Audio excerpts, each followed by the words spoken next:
Cuenta la leyenda que en el siglo I, justo después de la muerte de Jesús, un barco lleno de refugiados de Tierra Santa llegó al sur de Francia.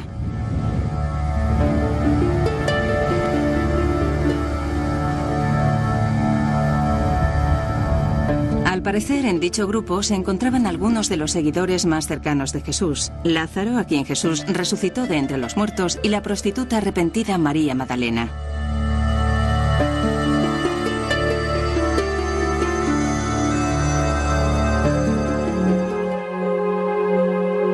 Pero, ¿qué ocurriría si les dijéramos que ahí no acaba la historia? ¿Qué ocurriría si les dijéramos que hay quien piensa que María Magdalena no era una prostituta arrepentida, sino la mujer de Jesús y la madre de su hijo? Que hay una línea de sangre que sobrevivió. Que la verdad fue ocultada por la Iglesia, pero transmitida por una sociedad secreta de la que formaba parte Leonardo da Vinci. Y que éste codificó la verdad en algunos de sus cuadros más famosos.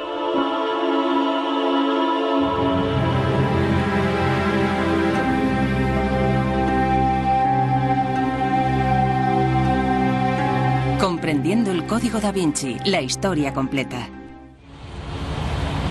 Estas extraordinarias afirmaciones aparecen en un libro de gran éxito de ventas titulado El Código da Vinci.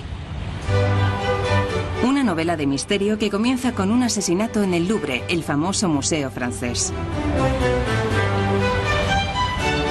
Desde su presentación, el libro ha capturado la imaginación de millones de personas por todo el mundo y también ha hecho ganar mucho dinero. En el Louvre, algunos operadores turísticos con iniciativa ofrecen hasta 7 visitas guiadas en torno a Da Vinci. Cuando estamos ante la Virgen de las Rocas de Da Vinci, no paran de hacernos preguntas sobre los códigos secretos del cuadro. Utilizamos el libro para acercar su arte al gran público. Llevamos a los turistas a los escenarios donde se desarrolla la trama, como por ejemplo, al lugar donde asesinan al conservador del museo. En la novela aparece un cadáver cerca de la Gioconda de Da Vinci y junto a él un desconcertante mensaje cifrado. Un mensaje que se aclarará a lo largo de la historia. Hay una persecución por las calles de París y a medida que se desarrolla la trama, una serie de misteriosas pistas revelarán un sorprendente secreto histórico: la verdadera identidad de María Magdalena. Aunque no aparece en el libro, ella es la verdadera protagonista de la novela. Y eso ha despertado un enorme interés, sobre todo entre nuestras visitantes femeninas, que quieren saber quién fue María Magdalena en realidad y cómo ha sido comprendida a lo largo de la historia.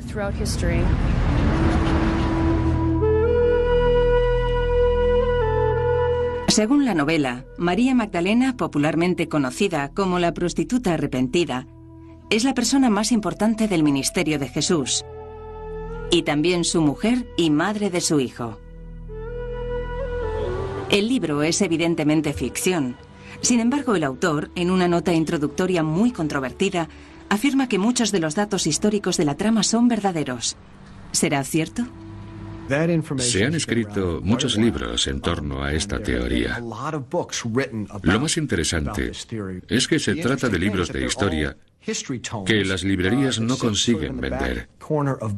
Y lo que ha ocurrido ahora es que el Código da Vinci ha extraído de ellos toda la información y la ha utilizado en otro género, por lo que hay muchísima gente leyendo sobre estos temas por primera vez.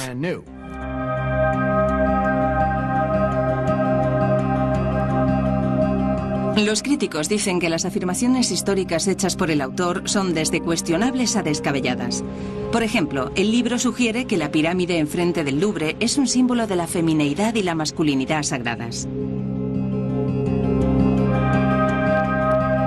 Asimismo, sostiene que la verdadera identidad de María Magdalena ha sido ocultada a propósito, que en una conocida capilla de Escocia se pueden encontrar más pistas que demuestran esta teoría, que el secreto fue ocultado y transmitido por un pequeño grupo que incluía a los descendientes de Jesús y María Magdalena.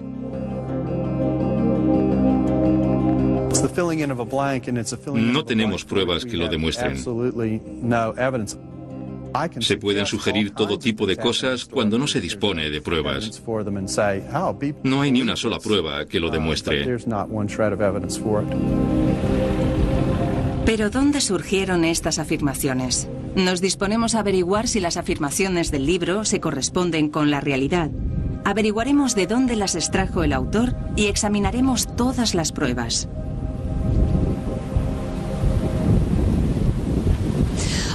Nuestra investigación nos ha llevado al sur de Francia, a Inglaterra, a Italia, a Jerusalén y a Escocia. Hemos descubierto que no todas las afirmaciones del libro son verdaderas y que algunas de esas afirmaciones ya se habían hecho con anterioridad. Pero hay algunas verdades sorprendentes detrás de la historia de Jesús, de María Magdalena y de Leonardo da Vinci.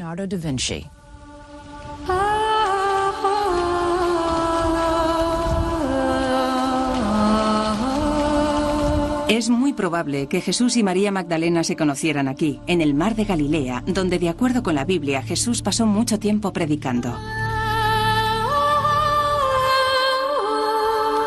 La mayoría de los historiadores creen que María Magdalena era de un pueblo llamado Migdal o Magdala, que ahora está en ruinas y en el que una vez hubo una iglesia en su honor. El lugar está bastante desolado. No hay nada que indique que estuviera casada con Jesús ni que llevara su línea de sangre, como afirma el escritor del Código da Vinci. Al principio era muy escéptico. Pero cuando empecé a documentarme para escribir el Código da Vinci e intenté probar la invalidez de la teoría sobre María Magdalena y la sangre sagrada, empecé a cambiar de opinión.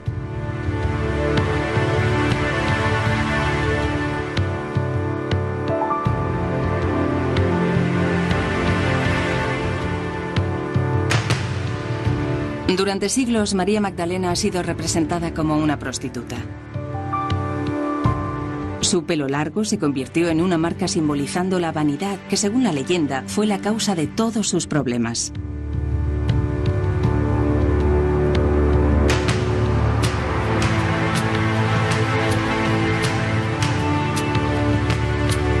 Dan Brown piensa que su imagen se ha falseado. En ninguna parte de la Biblia se dice que María Magdalena fuera prostituta. Y que la Iglesia ha permitido que esto suceda para ocultar la verdad sobre su relación con Jesús.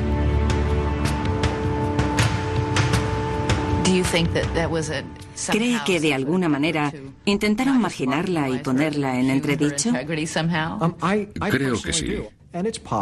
Creo que dejaron de lado su relación con Jesús y la representaron como una mujer perdida. Sí, como una mujer perdida, y poder así explicar su presencia. Según su teoría, Jesús no estuvo enamorado de ella, solo intentó ayudarla.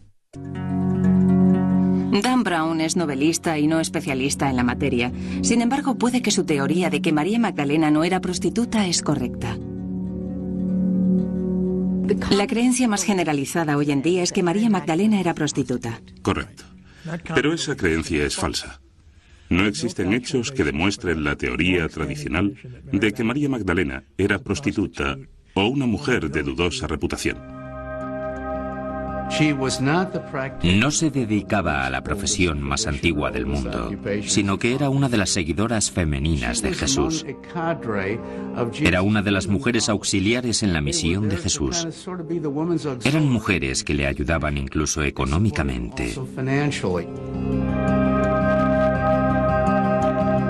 ¿Por qué terminaron describiendo a María Magdalena como una prostituta durante casi 2000 años si no hay pruebas que lo demuestren? Una mujer que viaja con un grupo de hombres no puede ser más que una prostituta, una mujer promiscua. Este tipo de rumores se debían extender por esas comunidades. Y según Pagels, puede que haya otra razón. Los evangelios del Nuevo Testamento describen a María Magdalena como una mujer poseída por el diablo a la que sanó Jesús. Y desafortunadamente para María Magdalena, su historia comienza justo después de la historia de una prostituta a la que Jesús perdona por sus pecados. Sin embargo, es evidente que no se trata de la mujer de la escena anterior. Por tanto, el hecho de que estuviera poseída no significa que María Magdalena fuera promiscua. Tenemos que tener en cuenta lo que eran los demonios en aquella época, no era ciencia ficción. ¿Qué eran? Representaban la enfermedad, el dolor, y entonces no disponían de la tecnología médica de hoy en día, por lo que atribuían todos los males a los demonios. Entonces, ¿consiguió recuperarse? Sí, se recuperó. Sin embargo, en el año 591, el Papa Gregorio Magno pronunció un sermón de Pascua en el que afirmó que María Magdalena y la prostituta sin nombre eran la misma persona. Antes del siglo VI no hay ninguna conexión entre María Magdalena y la prostituta o pecadora. El Papa Gregorio fue el que confirmó dicha conexión. Algo muy desafortunado. Finalmente, el Vaticano corrigió esa declaración, pero en 1969, 1378 años después. Es increíble que la creencia de que María Magdalena era prostituta haya sobrevivido durante más de un milenio, sin existir siquiera una prueba que lo demostrase.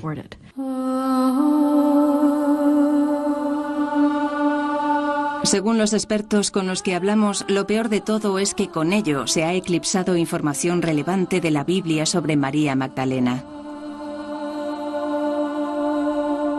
María Magdalena es una de las santas más importantes de la historia de la Iglesia.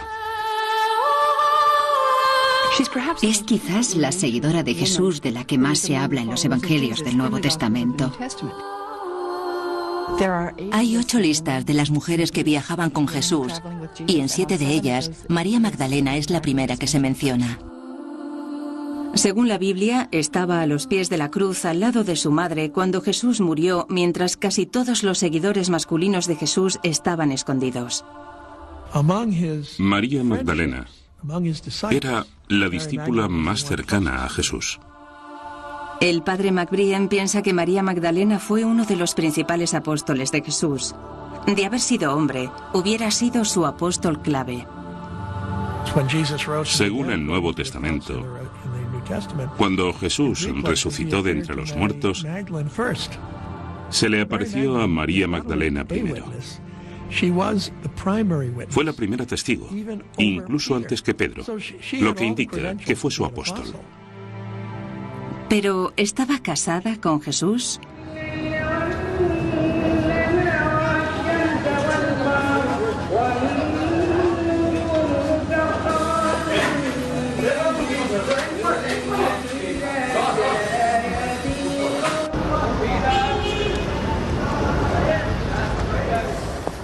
Hemos venido a Jerusalén para investigar las afirmaciones que aparecen en el bestseller El Código da Vinci.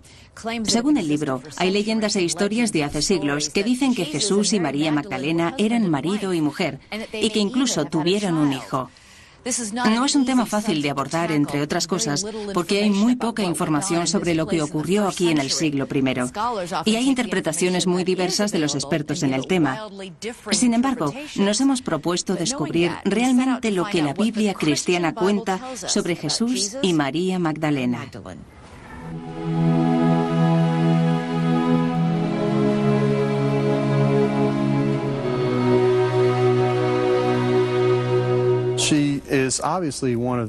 Evidentemente, ella estaba entre los seguidores de Jesús. Pero lo que no podemos confirmar es que estuviera casada con él, porque no se habla de ella como familiar ni nada parecido.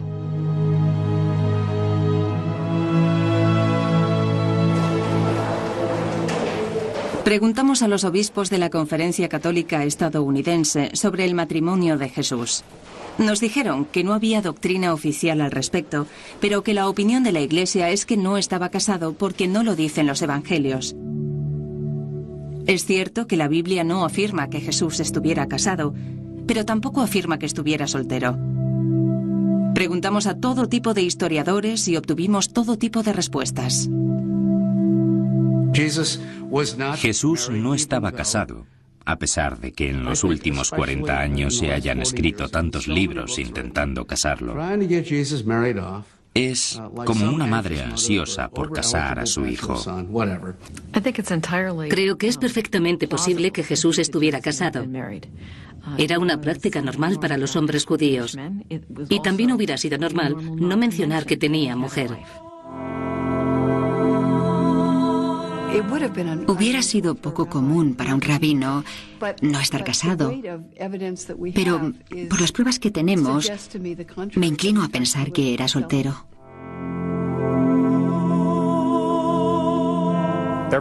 Según la tradición cristiana, Jesús era soltero. ¿Hay algún tipo de prueba en la Biblia que indique que Jesús estaba casado o soltero? No. Ni casado ni soltero. Ni una cosa ni la otra. Pero eso no significa que no pudiera haber estado casado. Si tu pregunta es si pudo estar casado, la respuesta es sí. Pero eso no tiene nada que ver con su divinidad, ¿verdad? En mi opinión, no.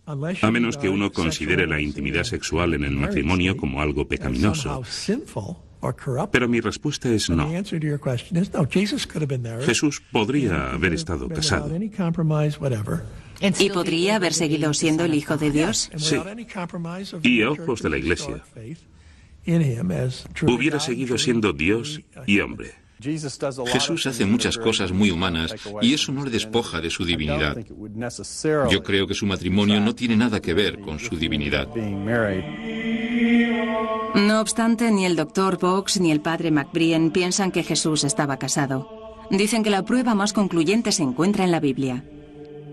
Uno de los primeros escritos que tenemos es del apóstol Pablo y gira en torno a su derecho a casarse. El Dr. Bock se refiere a la primera carta del apóstol Pablo a los Corintios. Pablo se queja porque quería casarse. San Pablo pregunta, ¿no tengo derecho a tener mujer como los hermanos de Jesús y como los otros apóstoles, como Pedro? Si Jesús hubiera estado casado, habría preguntado, ¿no tengo derecho a tener mujer como Jesús? Pero no dice eso.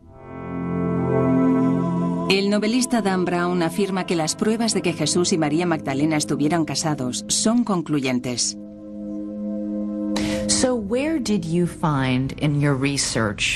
¿Qué le hace pensar que estuvieron casados? En aquella época, se hubiera mencionado la soltería de un joven judío. Hubiera sido prácticamente un pecado. En el judaísmo del siglo I no hubiera podido estar soltero. Lo normal era casarse. Ni siquiera tenían una palabra en su vocabulario para hombre soltero. Margaret Starbird es la autora de algunos de los libros en que Dan Brown se basó para escribir el Código da Vinci, pero no es experta bíblica ni teóloga. Los padres tenían que encontrar una novia para su hijo antes de que éste cumpliera los 20 años. Por tanto, en el judaísmo de la época, hubiera sido algo insólito que alguien estuviera soltero. Sin embargo, no está tan claro como Starbird y Brown quieren hacernos creer. Aunque habría sido poco común que un judío se quedara soltero en esa época, no hubiera sido insólito como ellos dicen. Los manuscritos del Mar Muerto encontrados en estas cuevas del desierto de Jerusalén lo demuestran. Hablan de una comunidad de hombres jóvenes, judíos, que habían dedicado sus vidas a Dios. Y los manuscritos parecen decirnos que todos eran solteros y ascetas. La cuestión del matrimonio de Jesús es muy interesante. Hubiera sido muy extraño que un hombre judío no se casara. Pero, por otra parte, tenemos datos de San Juan Bautista, discípulo de Jesús.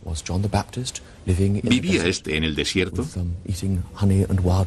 ¿Estaba casado? Hay una teoría que dice que quienes escribieron los manuscritos del Mar Muerto, los ascetas esenios, influenciaron a San Juan Bautista.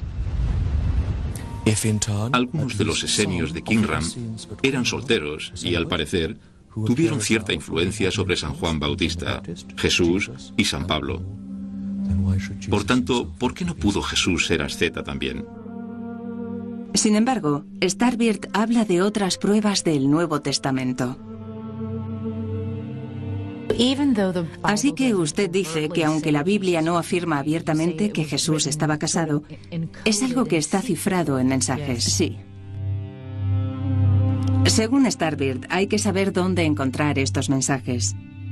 En primer lugar, en la historia del Evangelio sobre una mujer llamada María que unge los pies de Jesús con aceite y los seca con su pelo. Starbird sostiene que el ungimiento es idéntico a otros rituales antiguos de la región. Es un ritual propio del matrimonio. El ungimiento del rey era un rito nupcial. La recién casada tenía que ungir al marido y después iba con su marido a la cámara nupcial. Por tanto, este antiguo rito litúrgico del que habla el Evangelio se celebra de la misma manera en toda la zona del este. Pero la Biblia no dice que la mujer que unge a Jesús es María Magdalena. Habla de María de Betania. Betania sería su lugar de nacimiento y que actualmente es Al-Azaria, a las afueras de Jerusalén, bastante lejos de Magdala y del mar de Galilea. Según Starbird, María de Betania es María Magdalena. Sostiene que el nombre de Magdalena no se refiere a su lugar de nacimiento, sino que es una especie de título. ¿Usted cree que María de Betania es María Magdalena? La llamaban María la Magdalena. ¿Y sabe por qué la llamaban la Magdalena? Bueno, para empezar, Magdala significa torre y también lugar alto, elevado. Era como decir Catalina la Grande. Con este apelativo la llamaban la Grande o la Elevada. Por lo tanto, creo que esta mujer no era de una localidad llamada Magdala. ¿Por qué está tan segura? Porque la localidad de Magdala no se llamaba así en la época de Jesús. Sin embargo, cuando preguntamos sobre ello a los arqueólogos israelíes, lo contradijeron.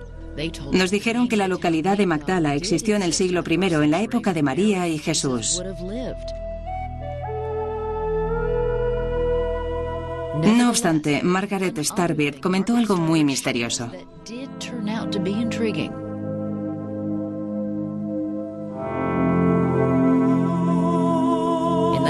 En el Evangelio según San Juan, María Magdalena llora sola cerca de su tumba cuando es sorprendida por alguien que resulta ser Jesús resucitado. Ella lo llamó y él le dijo: "No me toques". Según parece, porque todavía se encontraba en un estado entre la vida y la muerte. María Magdalena quería abrazarle y él le dijo: "No me toques, todavía no he ascendido al reino de los cielos". Es decir, había entrado en una nueva forma de existencia. Esta escena ha sido representada una y otra vez por artistas occidentales bajo el título de "Nole mi tangere", que significa "no me toques". Pero las versiones más antiguas de los evangelios escritos en griego dicen algo diferente. En la versión griega dice "no te aferres a mí", un verbo que denota mucha más intimidad, es decir, ella le está abrazando y él le está diciendo "no te aferres a mí". Y ese tipo de abrazo hubiera sido poco común de no tratarse de un matrimonio, ¿verdad? Sí, porque existían muchos tabúes sobre las mujeres que tocaban a hombres que no eran sus maridos. Por eso fue un escándalo. Pero Darrell Bock afirma que eso no indica que Jesús y María Magdalena estuvieran casados. Simplemente representa su devoción hacia él, sin importarle lo que la gente pudiera pensar de ella. La mayoría de expertos con los que hablamos están de acuerdo con Darrell Bock. Pero hay quien piensa que la escena del jardín sugiere una relación íntima entre María Magdalena y Jesús. No era devoción. Quería abrazarle. Y no hay nada malo en ello. De hecho, si alguien encontrara pruebas concluyentes de que Jesús estaba casado, se demostraría que su mujer hubiera sido María Magdalena. ¿Está seguro? Sí.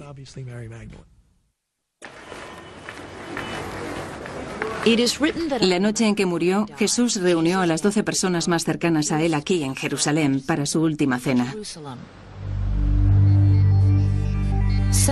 Siglos después, Leonardo da Vinci pintaría esta escena como nadie lo había hecho antes. Un cuadro dramático que mostraba a Cristo en la tarde de su ejecución, revelando que uno de sus discípulos lo traicionaría. Pero ¿ocultó Leonardo en este cuadro un mensaje que ha pasado desapercibido a lo largo de los años? Pistas sobre una relación con una mujer a la que la historia ha tachado de prostituta, María Magdalena. Me empecé a interesar por María Magdalena y Leonardo da Vinci hace 15 años, cuando un profesor mío empezó la clase enseñándonos una diapositiva de la Última Cena, un cuadro que yo creía entender bastante bien, y nos habló de una omisión bastante evidente, la ausencia del cáliz de Cristo. Se rumorea que el cáliz que, según la Biblia, Jesús utilizó esa noche es el Santo Grial, la reliquia perdida que, al parecer, está escondida en Europa desde hace siglos. Por alguna razón, Leonardo da Vinci había omitido deliberadamente el cáliz donde los discípulos supuestamente bebían vino. Entonces no hay cáliz. No hay cáliz. Mi profesor creía que el Santo Grial sí estaba en la Última Cena de Leonardo da Vinci. Nos dijo que si mirábamos a la derecha de Jesús, veríamos el Santo Grial, que en realidad era María Magdalena.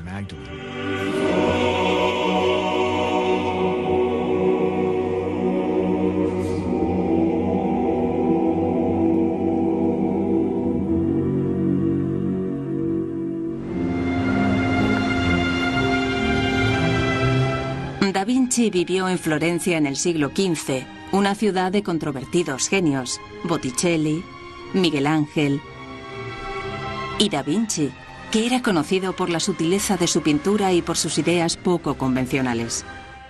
Era bastante excéntrico. Le encantaba pasearse con ropa de terciopelo, abrigos de terciopelo, algo muy poco común en esa época. No pasaba desapercibido por las calles, ¿verdad? No, por supuesto que no. Su aspecto era algo extravagante, pero también imponía respeto, porque era un gran intelectual, muy culto. ¿Qué clase de persona era? ¿Cómo era su personalidad? Es difícil de decir, pero llevaba una vida muy recluida. Era un intelectual muy comprometido, pero desafortunadamente no sabemos demasiado sobre su vida porque en su época no se escribió mucho sobre él.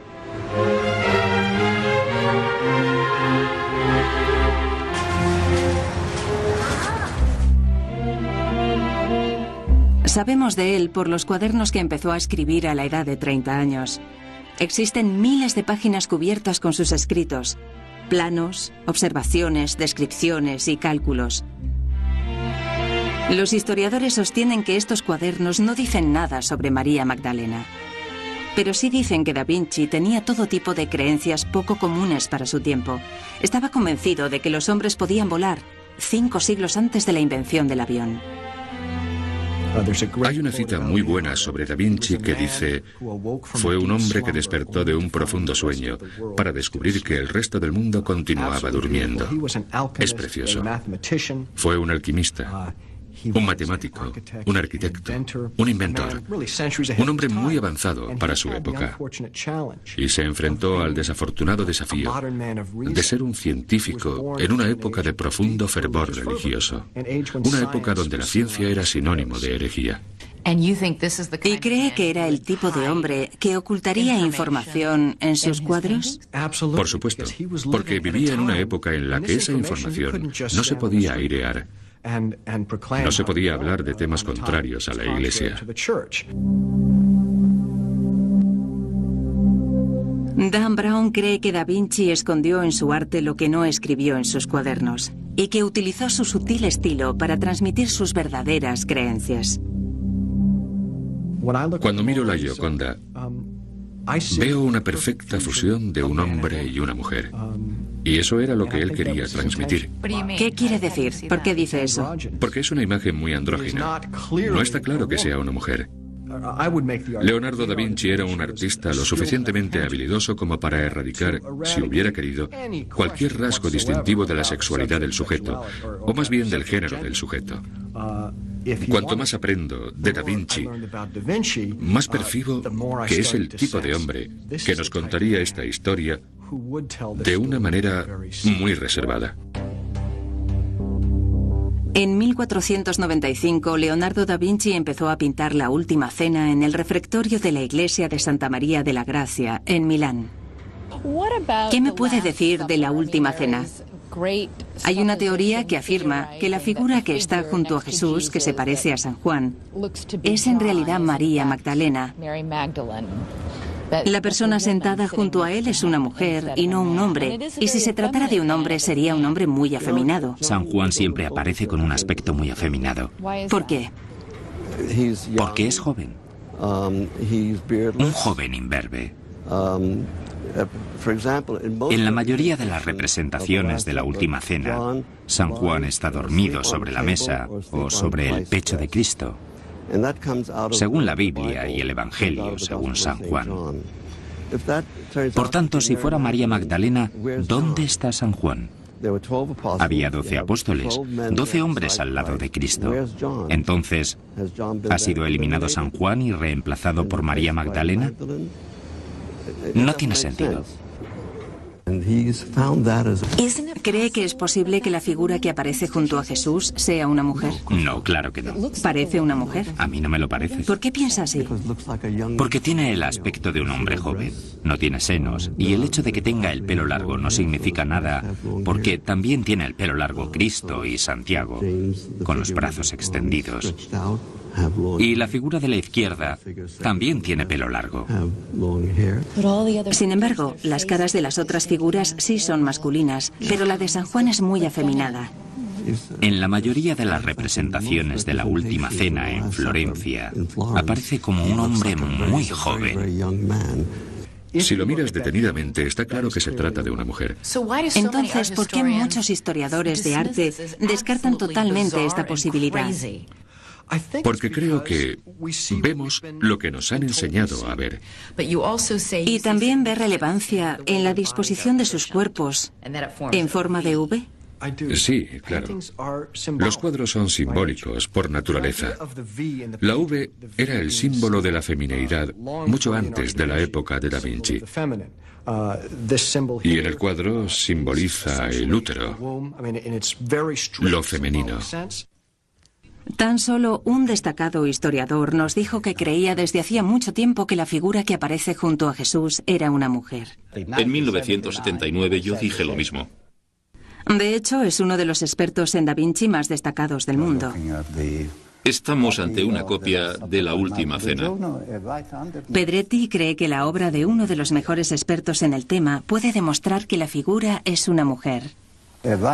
Y justo debajo hace un retrato femenino del apóstol San Juan. El estudiante terminó haciendo un retrato basado en la figura que está sentada junto a Jesús en la Última Cena de Da Vinci. Esto es lo que hemos visto antes. El mismo tipo de pelo, un pelo rizado, muy bonito. Está claro que no se trata de un hombre.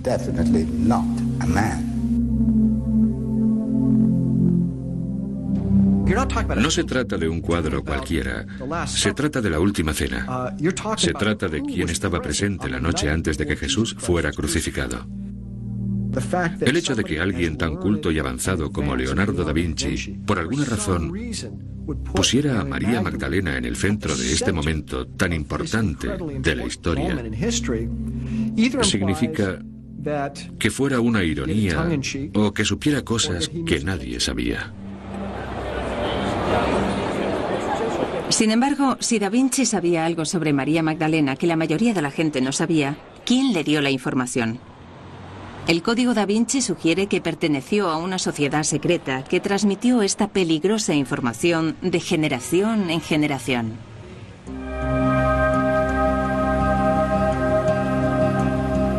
principios de los años 60 se descubrieron una serie de documentos en las estanterías de la Biblioteca Nacional Francesa, conocidos como los expedientes secretos o les dossiers secrets. Y no se sabe cómo llegaron hasta allí. Los documentos se refieren en muchas ocasiones al priorato de Sion y a una serie de grandes maestres de dicho priorato a lo largo de los siglos. Entre ellos se encontraban algunos de los artistas y pensadores más famosos de Occidente: Isaac Newton, Botticelli y también Leonardo da Vinci. Carlo Pedretti quedó fascinado porque se sabe muy poco sobre los últimos años de da Vinci, excepto que se trasladó a Francia. Pedretti ha buscado pruebas que demuestren que da Vinci perteneció al priorato secreto de Sion. Encontré algunas conexiones bastante verosímiles y quise llegar al fondo del asunto, pero no pude llegar a ninguna parte. Todavía continúa buscando.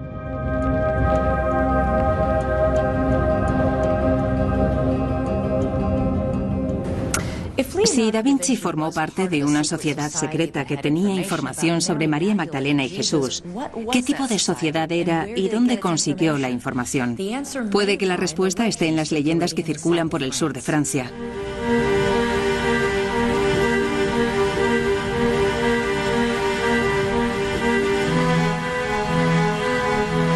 El Código da Vinci es un libro de ficción, donde se produce un asesinato aquí, en el Louvre, el museo de arte más famoso de París. Encuentran un cadáver cerca de la obra maestra de Leonardo da Vinci, la Gioconda. Una tensa persecución de noche por las calles de París. El asesinato podría estar relacionado con una sociedad secreta que podría destruir a la Iglesia Católica. Y Leonardo da Vinci formaba parte de un misterioso grupo llamado el Priorato de Sion, que conocía el secreto y lo transmitió a unos cuantos generación tras generación. En la novela, las pistas están escondidas en París, Londres e incluso en un santuario de Escocia, la capilla de Roslin. ¿El secreto? Que Jesús estaba casado con María Magdalena, que le dio un hijo y que trajo a ese hijo aquí, al sur de Francia, tras la crucifixión. De acuerdo con esta teoría, los descendientes de Jesús se casaron con los merovingios, los primeros reyes franceses. El autor del libro sugiere que la línea de sangre de Jesús y María corre por las venas de ciertas familias europeas de la actualidad. En su libro dice que Leonardo da Vinci formó parte de una sociedad secreta que sabía que María Magdalena era la esposa de Jesús, ¿verdad? Cierto. Y que María Magdalena pudo haber engendrado un hijo, comenzando así una línea de sangre. Correcto. ¿De dónde sacó esa idea? ¿Qué le llevó a apoyar esa teoría? Esa información lleva rondando bastante tiempo y se han escrito muchos libros al respecto sobre la teoría que relaciona al priorato de Sion con los merovingios.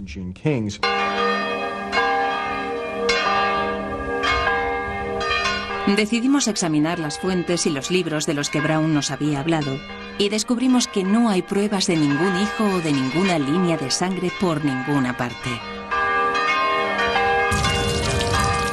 Pero sí existen leyendas que confirman algunas ideas encontradas en la novela de Brown, que dicen que María Magdalena huyó a Jerusalén tras la crucifixión de Jesús y terminó en Provenza, al sur de Francia.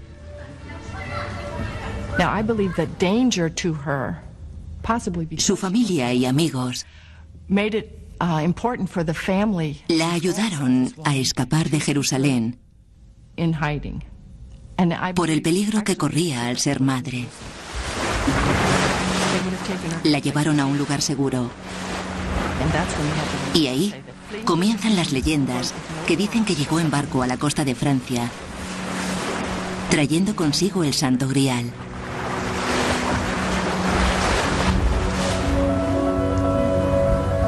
Margaret Starbeard ha escrito varios libros en torno a la leyenda que dice que María Magdalena, Lázaro, su hermana Marta y dos primos de la Virgen desembarcaron cerca de esta localidad que hoy se llama Les Saintes Maries de la Mer, o las Santas Marías del Mar en su honor.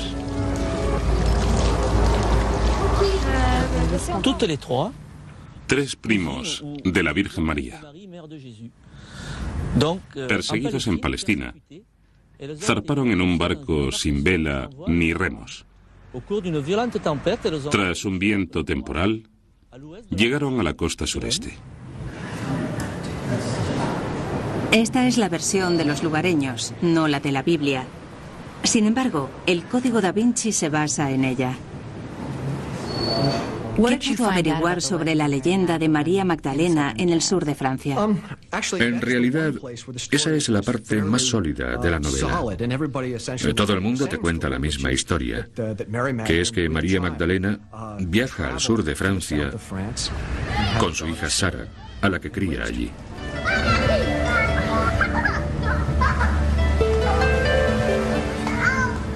Nadie pudo confirmarnos esto en Les Saintes-Maries de la Mer.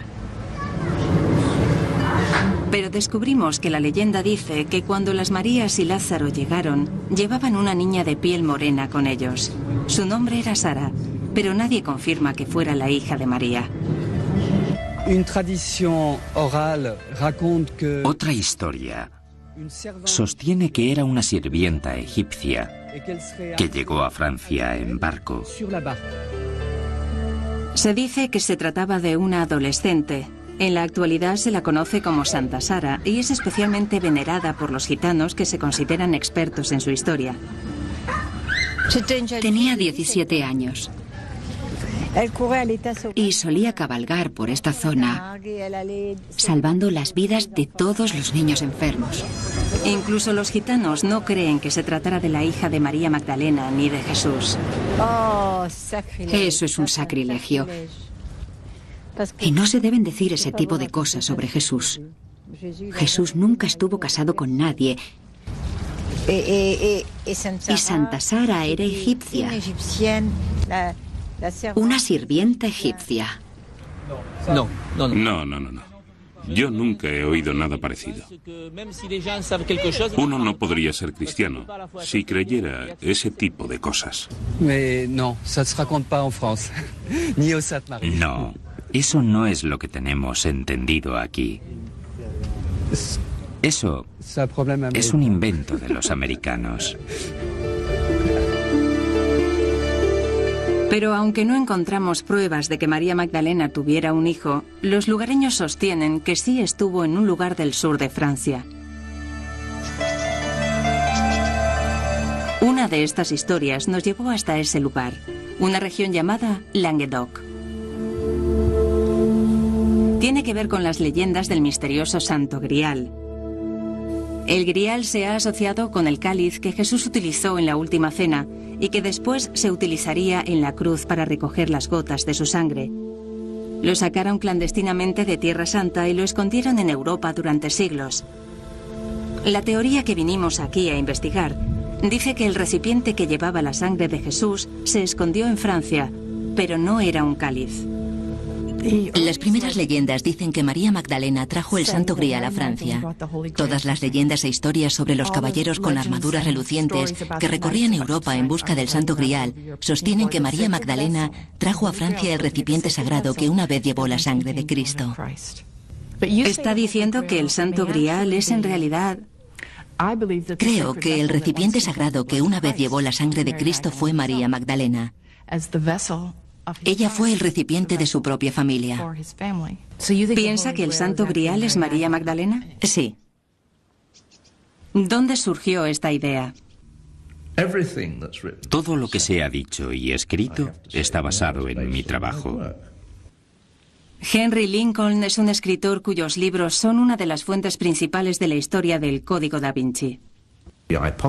La hipótesis que hemos presentado es que María Magdalena, la esposa de Jesús, cuando vino a Francia trajo consigo el Santo Grial, que era en realidad su útero. Era la sangre de Jesús. ¿Eso es lo que cree? Ni lo creo ni lo dejo de creer. Simplemente es una hipótesis. En 1980, Lincoln y 2 colegas más escribieron un libro en el que reconstruyeron todas las historias en torno a María Magdalena y también otras leyendas francesas. Presentaron una historia en la que María Magdalena no solo estaba casada con Jesús, sino que sus descendientes se casaron con los reyes franceses que gobernaron esta parte de Francia durante la dinastía merovingia. Los merovingios tienen una historia muy extraña en cuanto a sus orígenes. La madre del primer merovingio fue fecundada por una criatura marina, un pez, es decir, uno de los primeros símbolos de Jesús. A ver, voy a intentar resumir lo que creo haber entendido. La primera reina merovingia fue fecundada por una criatura marina. Dicha criatura podría simbolizar a Jesús. Por tanto, la línea de sangre merovingia sería la de Jesús. Sí, sí. Tiene razón en algo. El primer símbolo de Jesús fue un pez. Sin embargo, ¿se basa la teoría sobre la descendencia de Jesús en el sur de Francia en esto? ¿No sería más lógico decir que María Magdalena fue fecundada por Jesús? No, porque nuestra ortodoxia no acepta que Jesús pudiera haber estado casado. ¿Era peligroso hacer este tipo de afirmaciones? Este tipo de afirmaciones siempre han sido peligrosas. La Iglesia siempre ha reaccionado con violencia. Ahí tenemos el ejemplo de la Inquisición. Lincoln y sus colegas también examinaron ciertos documentos extraños que aparecieron en la Biblioteca Nacional de Francia a principios de los años 60, los expedientes secretos o les dossiers secrets. En ellos encontraron infinidad de referencias a una organización llamada el Priorato de Sion, que se remonta a la Edad Media y la época de las Cruzadas. Así que el Priorato de Sion se estableció para proteger a los descendientes de Jesús, los merovingios. Eso es. Muy bien. Lo has acertado. ¿Ah, sí? Lincoln llegó a la conclusión de que los nobles descendientes de Jesús de esta zona fueron los fundadores del Priorato de Sion. Asimismo, cree que crearon un brazo armado, los Caballeros Templarios, que lucharon en las Cruzadas. Las pistas que demuestran esto son las famosas historias románticas de la Francia medieval y que hoy conocemos como las leyendas del rey Arturo y el Santo Grial.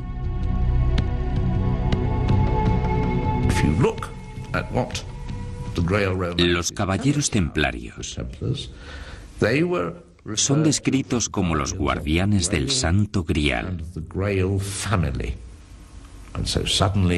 Y además, son también los protectores de la familia real.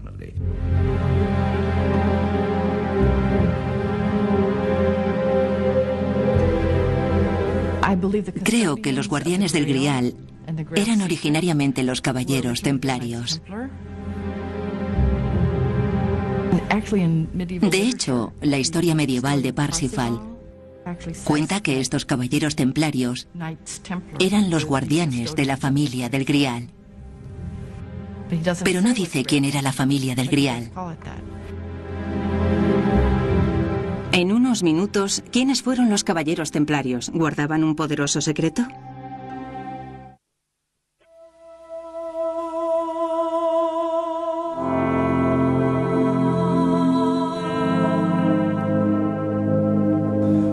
Por supuesto que creo que María Magdalena fue una figura mucho más importante de lo que nos han hecho creer. Y el Santo Grial es una metáfora de ella misma. En primer lugar, porque hasta ahora no se podía hablar de estos temas abiertamente. Era muy arriesgado. Y por eso se tenían que utilizar metáforas. Dan Brown es el autor del libro de gran éxito de ventas El Código Da Vinci, basado parcialmente en otro libro de investigación que salió al mercado a principios de los años 80 y que se titulaba Holy Blood, Holy Grail. Fue un libro muy controvertido porque, entre otras cosas, especulaba con que Jesús y María Magdalena estaban casados, tenían un hijo Y con el secreto de la descendencia de Jesús protegido durante siglos por una sociedad secreta cuyo brazo militar eran los caballeros templarios.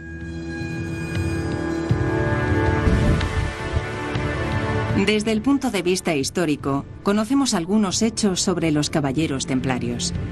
Para empezar, fueron una verdadera orden de caballeros durante las cruzadas.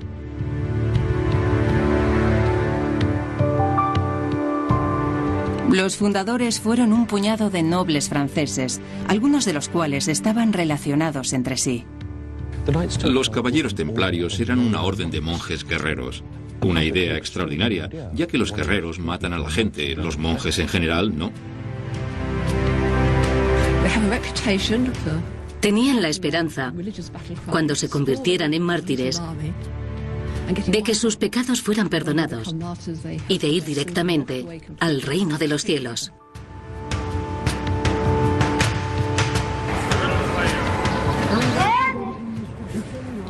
A principios del siglo XII, los caballeros templarios llegaron a Jerusalén. Al principio eran solo 9, pero al poco tiempo aumentaron en número y se convirtieron en un grupo muy adinerado y poderoso. Incluso el Papa les concedió privilegios especiales. Se alojaron alrededor y debajo del cuartel general cristiano, construido en un lugar que fue un templo judío siglos antes, en tiempos de Jesús. Se rumoreaba que los templarios habían encontrado algo debajo de las estructuras, en una zona subterránea conocida como los establos de Salomón. Se decía que habían encontrado y llevado a Francia una especie de tesoro. La teoría es que esos documentos eran contrarios a la historia de Cristo, divulgada por la Iglesia. Los caballeros templarios se extendieron durante 200 años hasta que fueron acusados por el rey Felipe de Francia de herejía. Fueron torturados y ejecutados por la policía del Vaticano. La Inquisición.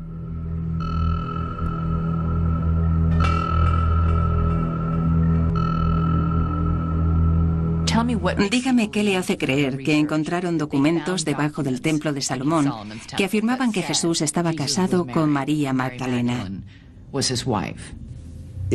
No encuentro otra explicación para que estos caballeros se hicieran tan poderosos de repente y después fueran tratados por el Vaticano de esa manera tan brutal. La Iglesia intentó desesperadamente hacerse con los documentos que ellos habían encontrado. Otros expertos que han pasado años estudiando a los caballeros templarios piensan que esta teoría es ridícula. Umberto Eco ha escrito varios libros relacionados con el tema, entre los que se encuentra El nombre de la rosa.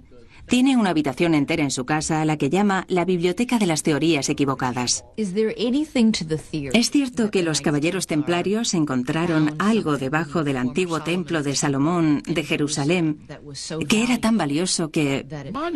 Dinero. ¿Encontraron dinero? Dinero. ¿No eran documentos que utilizaron para hacer chantaje? No tenemos pruebas que lo demuestren, pero sí que sabemos que hicieron mucho dinero. De hecho, los templarios llegaron a tener tanto dinero que se convirtieron en los banqueros de Europa. Muchos expertos piensan que acabaron con los templarios no porque tuvieran un secreto que amenazara al Vaticano, sino por la avaricia del rey Felipe de Francia.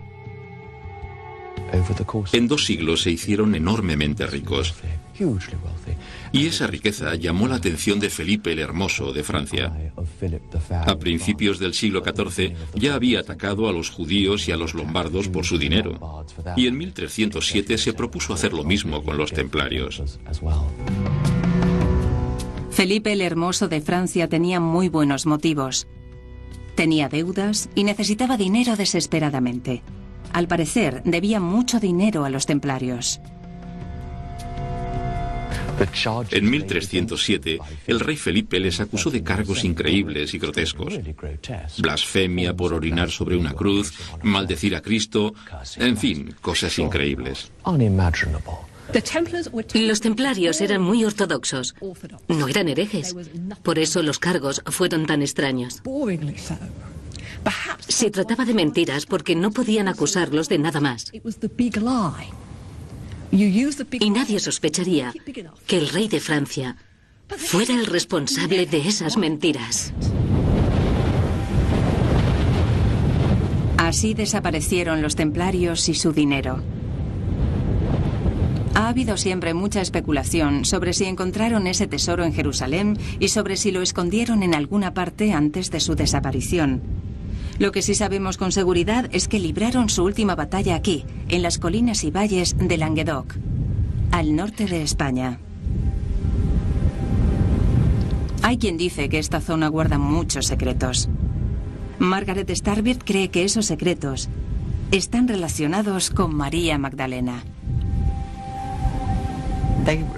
Muchas iglesias, fuentes, etc., llevan su nombre.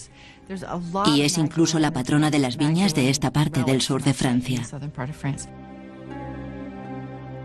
En su opinión, hay pruebas concluyentes en las filigranas de algunos manuscritos de la Edad Media.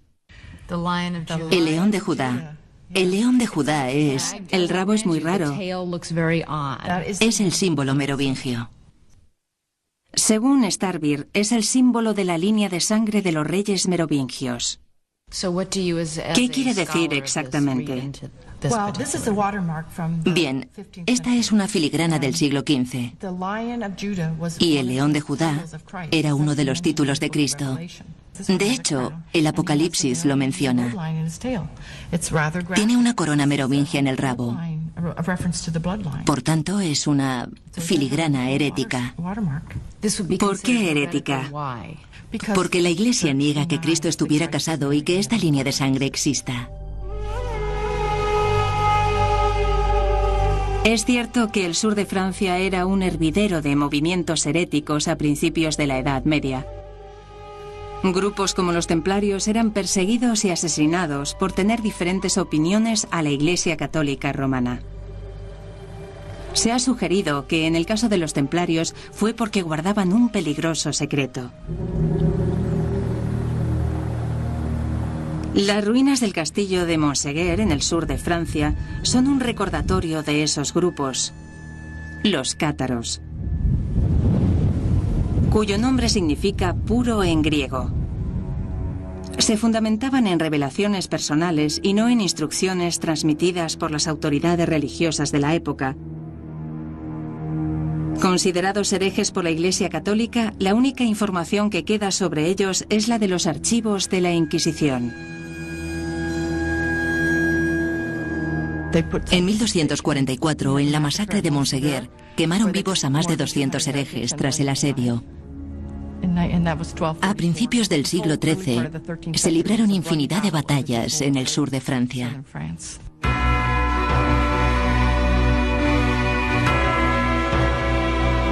Los cátaros libraron una última batalla, pero al final fueron quemados en la hoguera en Montséguer. Margaret Starbird cree que fue consecuencia de una creencia secreta sobre María Magdalena.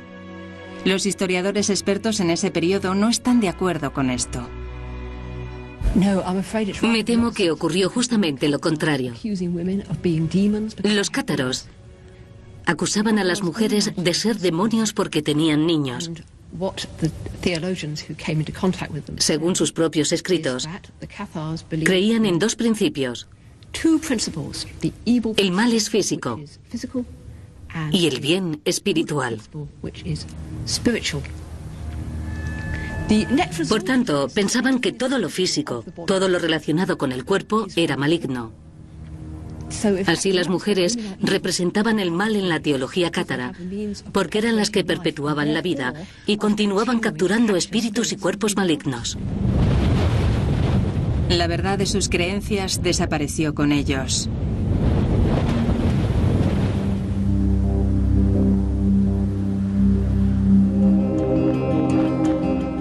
Hemos hablado con algunos de los autores de los libros en los que se basó el Código da Vinci.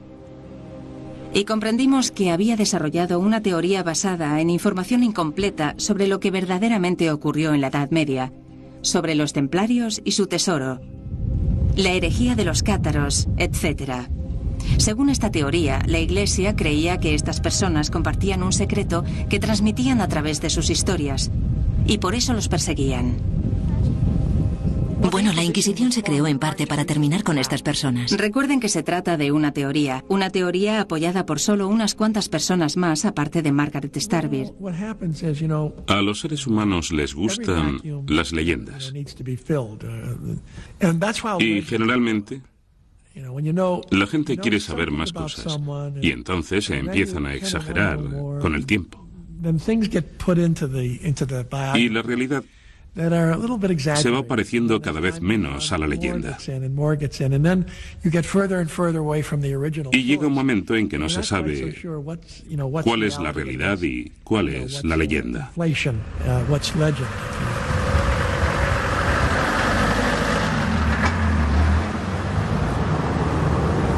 Esta región fue el escenario de una serie de extraños y misteriosos eventos a finales del año 1800. Un sacerdote pobre llamado Padre Berenguer Saunier se hizo cargo de la derruida iglesia de la Magdalena en un lugar llamado René de Château. Al parecer, el Padre Saunier estaba reparando el altar cuando encontró una especie de tesoro. Al igual que los caballeros templarios y los cátaros, se hizo rico.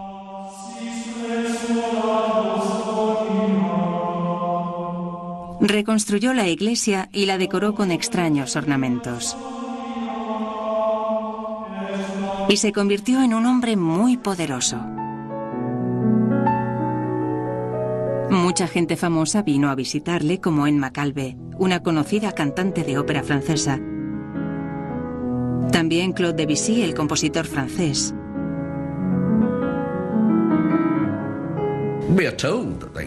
Dicen que vinieron aquí.